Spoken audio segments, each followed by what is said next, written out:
Buenos días, amigas y amigos. Mi nombre es Gastón Raggio y los saludo desde el espacio de pensamiento político que hemos denominado Vivos y que tiene como principal objetivo promover la integración suramericana. Estamos convencidos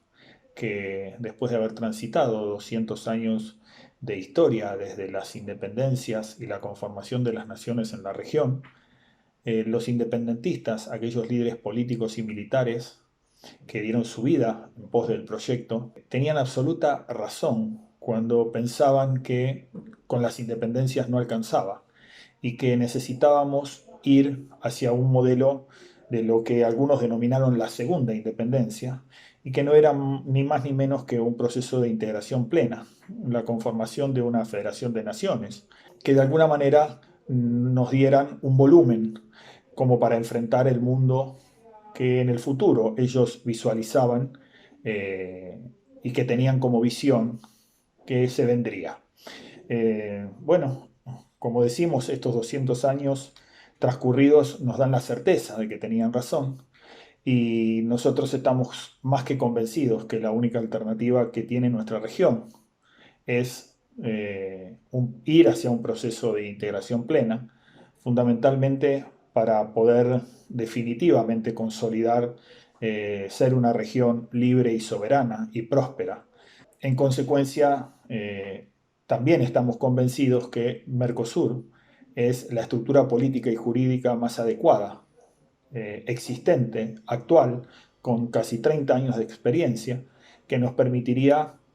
adecuándola a las realidades actuales y generando una acción de dinamismo, nos permitiría ir hacia un modelo de integración plena, mejorando por supuesto las cosas que aún le faltan, cumpliendo con objetivos que no se han cumplido en todos estos años, pero sí es una herramienta válida y existente y que nos permitiría ya aprovechar todo el camino transitado. Dicho esto, queremos manifestar que además de ser un espacio de pensamiento político, también consideramos que la integración tiene que ser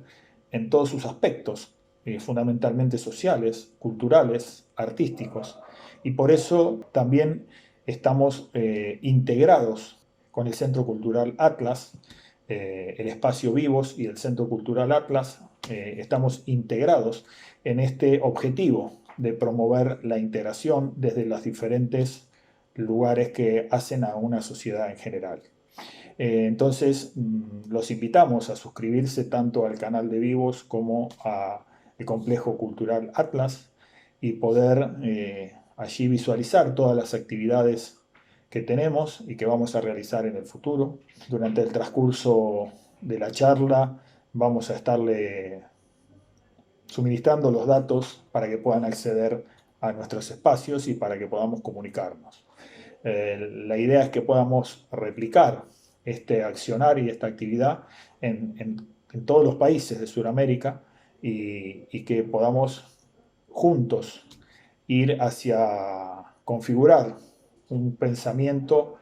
que nos permita abordar la integración plena de manera rápida, ágil y a la altura del mundo en el que estamos viviendo. También nuestra idea es encontrarnos semanalmente y hacer un análisis de aquellas cuestiones de política internacional relevantes que tienen impacto en la región y allí poder a través de eso ir construyendo consenso, ir generando una dinámica de intercambio de pensamiento político. Bueno, ya para ir al grano y en esta primera reunión y en el marco de la pandemia por la que estamos transitando, el COVID-19, que ha puesto a nuestra región en un lugar de ojo de la tormenta, si se quiere, eh, porque de alguna manera somos una región que recibimos esta crisis o esta pandemia en una situación compleja desde el punto de vista económico y de recursos. Y en consecuencia la pospandemia también va a ser una situación compleja para nuestra región y entendemos que debemos abordarla desde un claro proceso de integración regional. Entendemos también que esta situación por la que estamos atravesando nos debería estar llevando no solamente a nuestra región, sino al mundo a una situación de mayor cooperación. Y vemos que esto, si bien se da en algunos sectores, fundamentalmente en en la lógica de las potencias internacionales, estamos viendo que esto se está constituyendo en una guerra por la supremacía. Fundamentalmente en el sector de la alta tecnología, del ciberespacio, de la Internet de las cosas, esta nueva onda del 5G. Ahí es donde se configura, digamos, el elemento más importante de la confrontación entre Estados Unidos y China. Bien, Estados Unidos se ha decidido finalmente a llevar adelante, a poner en práctica uno de sus mayores expertices y que tiene que ver con la presión que ejerce sobre fundamentalmente las naciones aliadas a la hora de convertir un proceso bilateral o una situación bilateral, como hasta ahora era la guerra entre Estados Unidos y China, en una situación multilateral. Estados Unidos ahora pretende que sus aliados también lo acompañen en esta problemática y en esta cuestión de diferencia con el gigante asiático. En consecuencia, esto lo vamos a ver la semana pasada en una medida que tomó el Reino Unido, que tiene que ver con eliminar a Huawei de las redes móviles 5G del país. Esto en clara contradicción con los anuncios que a principios del año daba el primer ministro Boris Johnson cuando decía que el Reino Unido se incorporaba a la tecnología 5G de la mano de Huawei. Bueno, hoy en día el camino ha sido totalmente el contrario y bueno, inclusive la resolución prohíbe a los proveedores de telefonía del país comprar equipos de Huawei a partir del fin de año y obliga a que desinstalen los kits 5G de Huawei de sus redes antes del 2027. Esto es claramente una presión que ha ejercido Estados Unidos sobre el Reino Unido en el marco de la salida del Reino Unido de la Unión Europea a través del Brexit y de la expectativa que el Reino Unido tiene de llevar adelante un acuerdo de libre comercio con Estados Unidos. En ese marco, Estados Unidos dice que su política de acción contra Huawei es porque la considera una herramienta de espionaje del gobierno chino. Fundamentalmente porque su fundador, Ren Zhengfei, ha sido un ex militar de las Fuerzas Armadas chinas y es integrante del Partido Comunista Chino. Recordemos que además Huawei es la segunda empresa de telefonía inteligente móvil del mundo, después de Samsung, ostenta el 18% del mercado y tiene 180.000 empleados. Esto la pone en un lugar de relevancia, más aún cuando es la única empresa que está en condiciones de poner en marcha las redes 5G rápidamente. También Estados Unidos solventa esta idea y esta posición de que es muy peligroso la empresa Huawei porque podría ser una herramienta de espionaje, fundamentalmente en lo que tiene que ver con la Ley de Inteligencia Nacional China, que fue sancionada en el 2017, donde el gobierno chino puede obligar a cualquier institución radicada en China, sea pública o privada, a suministrar información en pos de la seguridad nacional y de la inteligencia nacional. Por supuesto que estos son de alguna manera argumentos válidos y por supuesto que son rechazados por el gobierno chino y por la empresa Huawei, quien además su fundador dice que nunca fue solicitado ninguna acción de espionaje y que de hecho la empresa se negaría si así fuera solicitada por el gobierno chino, cosa que la verdad en el mundo no le creyó nadie.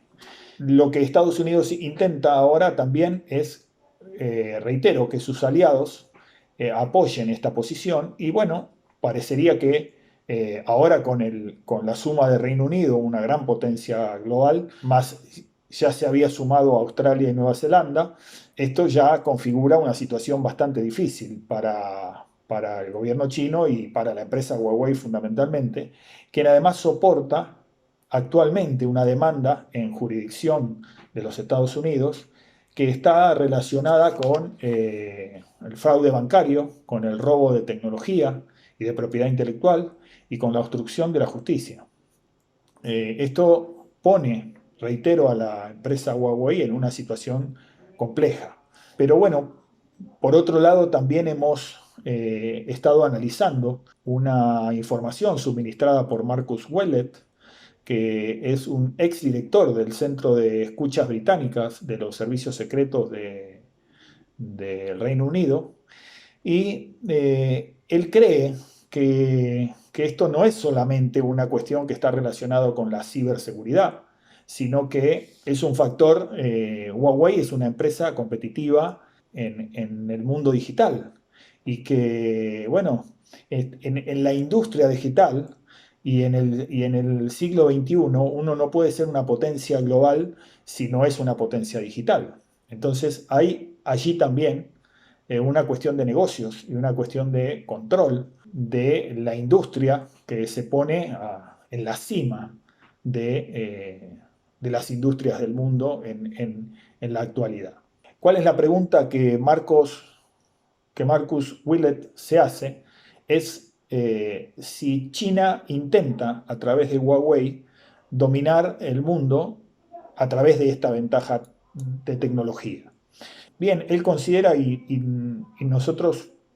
también abonamos a esa teoría, que difícilmente China con la posibilidad del desarrollo tecnológico pudiera reemplazar el poder hegemónico de Estados Unidos, porque si bien China es una nación súper industrializada y altamente tecnológica hoy en día, no es una nación con la característica, si se quiere, de la política que en realidad se necesita para reemplazar el liderazgo de Estados Unidos. Entonces, no se ve en lo inmediato una situación de este tipo. Y más bien lo que podría pensarse es que para China es una situación de supervivencia, el tema de controlar de alguna manera eh, el mundo digital. Esta teoría de supervivencia a la que algunos abonamos tiene que ver con que el gobierno chino viene viendo cómo a través de los años las grandes revueltas en el mundo, como puede ser la primavera árabe, se han gestado a través de las redes sociales y de la internet y que grandes campañas podían generarse en el ámbito del país y del gigante asiático en función de cuestiones que tengan que ver con la democracia, con la libertad, con la información. Y esto, bueno, de alguna manera amenazaría la supervivencia del Partido Comunista y del modelo de gobierno chino. Entonces, en realidad China parecería estar más preocupada por su situación interna y por la presencia en el ciberespacio de empresas estadounidenses que controlan de alguna manera todo lo que tiene que ver con la información digital, con el Internet de las cosas, que eso podría estar, digamos, siendo la condición principal y no la de tratar de dominar el, el- el mundo. Bueno, esta lectura y esta situación en la que se ve, a la que se enfrenta China, también obliga a que China reflexione en que si pretende continuar siendo una potencia hegemónica y tal vez actuando como equilibrio al poder hegemónico estadounidense, deberá pensar en una situación política más abierta, en ir hacia un proceso más democrático, cosa que no parece ser interés del gobierno chino. Sus acciones lo demuestran con con la nueva ley que ha puesto en vigencia recientemente para, para Hong Kong, esta ley de seguridad que a la que se había comprometido además en no tener injerencia sobre Hong Kong por 50 años a partir de que Inglaterra, el Reino Unido salió de Hong Kong. China se comprometió a, por el plazo de 50 años, no tener ningún tipo de injerencia sobre la zona, sobre la región, cosa que, bueno, con esta nueva ley de seguridad nacional ha venido a oscurecer esa posición a la que se había comprometido. En fin, otra de las situaciones que se plantean es qué va a ocurrir con la cadena de suministros en este sector, porque verdaderamente es una industria que está muy globalizada y que difícilmente la política podrá romper estas cadenas de valor y estas cadenas de suministro que se han gestado a través de los procesos globales de intercambio. Y hoy vemos como ejemplo que empresas como IBM tiene acción y actividad en bancos chinos. Vemos como empresas de telefonía como Ericsson o Nokia se nutren de partes y piezas fabricadas en China. Inclusive vemos como empresas como Huawei se nutren de microprocesadores fabricados en Estados Unidos. Entonces, esta interrelación y estas cadenas de valor global no serán fáciles de romper para la política internacional, así que también veremos cómo se perfila esto. Lo importante sería poder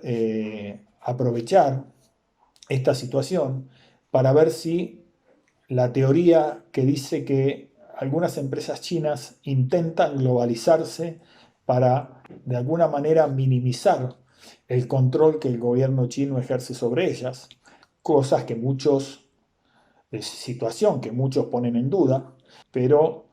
sería una gran oportunidad para, para Occidente poder no bloquear estas empresas y permitir que de alguna manera se globalicen y puedan exigirles que puedan tener una actitud más abierta, más democrática, más al formato de economía como tienen las empresas occidentales. Es difícil pensar en un modelo de estas características en empresas como Google o como Facebook o como Apple. Son empresas que tienen una total independencia en el marco de un gobierno democrático como de alguna manera puede ser el estadounidense. Por supuesto que también entendemos que frente a una situación de crisis inminente, estas empresas podrían ser una usina de suministro de información para el gobierno estadounidense. En consecuencia, vemos que generar allí un bloqueo tan grande sobre las empresas de tecnología china verdaderamente pudiera convertirlas y con el solo propósito de sobrevivir en herramientas ahí sí, en herramientas del gobierno chino. Así que bueno, frente a esta situación que recién empieza y que recién se pone de manifiesto de esta manera en el mundo, tendremos un final abierto, iremos viendo cómo transcurre las próximas semanas y los próximos meses. El otro tema que queremos abordar es un tema ya más regional y tiene que ver con la presencia del el presidente uruguayo Lacalle en programas de la televisión argentina que intentan generar una comparación entre el gobierno argentino y el gobierno uruguayo. Esto, si bien no tiene nada de malo ni esconde ningún objetivo que creamos inconveniente de parte del presidente Lacalle, esperamos que tenga cuidado de no traspasar esa delgada línea en la que el gobierno argentino podría interpretarlo como una situación no cómoda. Esto que, reitero, la prensa está utilizando para comparar un líder político con otro o un gobierno con otro. Nos parece que toda esa energía que tiene el presidente Lacalle debería ser enfocada fundamentalmente hacia el rol que va a tener ahora a partir de que asumió la presidencia pro tempore del Mercosur. utilizar toda esa experiencia que trae de 3 generaciones de presidentes del Uruguay y que además no es solamente una virtud de él como político, sino que es una virtud de la política uruguaya en general. Es una política que se ha diferenciado del resto de las estructuras políticas de la región, por ser una política de alejarse del conflicto, ser una política transparente, ser una política austera, ser una política orientada en lo social, pero muy dedicada a promover la producción, si bien esencialmente la producción primaria, agroindustrial, pero lo ha hecho y lo ha logrado con mucha eficacia. Y la prueba de este accionar político lo constituye el Frente Amplio, que es una alianza política, un frente político que se encuentra formado por diferencias ideológicas importantes. En el seno del Frente Amplio conviven diferencias ideológicas, yo diría que extremas. Y sin embargo, el consenso y la acción y el proyecto político han superado eso y le da al Frente Amplio muchas décadas de supervivencia y la conducción del gobierno del Uruguay durante muchos años. En consecuencia, este formato que tiene la política uruguaya es verdaderamente una gran virtud en la región y que deberíamos aprovechar y que el presidente Lacalle también debería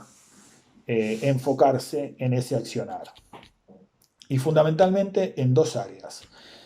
Una, la de económica y la de la promoción del Mercosur en el resto del mundo, avanzar fundamentalmente en terminar de consolidar el acuerdo con la Unión Europea y de empezar a gestar nuevos acuerdos, como tienen que ver con Corea del Sur, con Canadá, con diferentes bloques y países del resto del mundo. Y por otro lado también, hacia adentro, empezar a tener un rol político y de liderazgo, reitero, aprovechando la presidencia pro tempore del Mercosur, convocando a los demás líderes para que se aboquen en 2 temas importantes por los que está atravesando Mercosur en términos políticos hoy en día. Uno es la crisis en Venezuela. Recordemos que Venezuela es un socio pleno del Mercosur, que ha sido suspendido por los líderes políticos de Mercosur, que entendieron que por alguna razón se había alterado el orden democrático, que es la causa, diría la causa inminente, la causa más importante y quizás única de suspensión. Ya lo vivimos con Paraguay, cuando fue suspendido porque también se alteró el orden democrático. En consecuencia, Venezuela se encuentra suspendido y esto no quiere decir que haya que abandonarlo. Retomar y que Venezuela vuelva a ser un socio pleno del Mercosur es una responsabilidad de los líderes activos de los demás miembros del Mercosur. Y es una falsa verdad hablar de la no injerencia en la soberanía de otros países, porque en un acuerdo con las características de Mercosur, que tiene como objetivo la conformación de órganos supranacionales y de un mercado común, es imposible que los demás miembros no asuman la responsabilidad de participar en las situaciones que se plantean en los demás países miembros. De hecho, en casi todas las definiciones que existen sobre integración, se habla de que los países, cuando deciden integrarse, ceden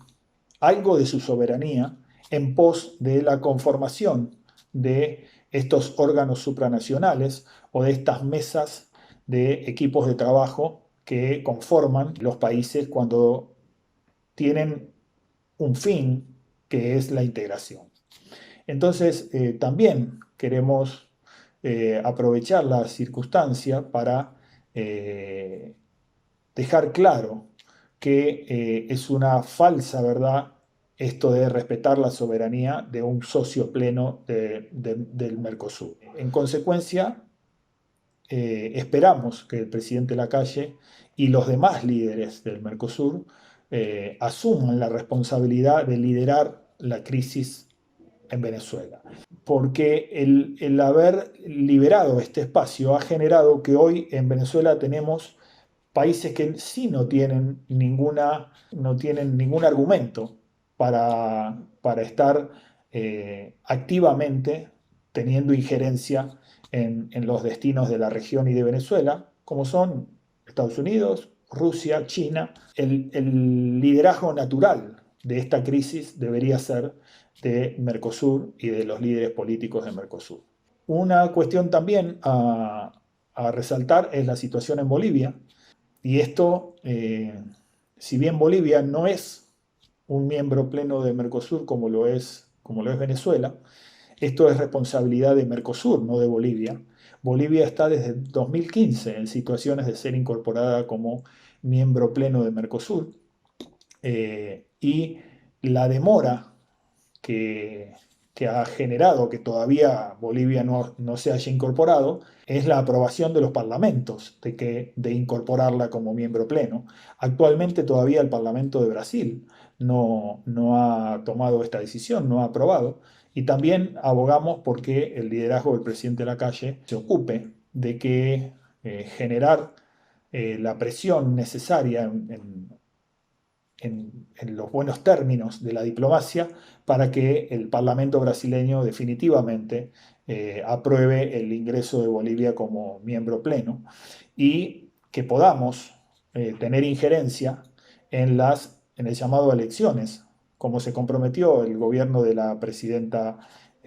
transitoria Áñez en llamar a elecciones en septiembre, pero esto debe estar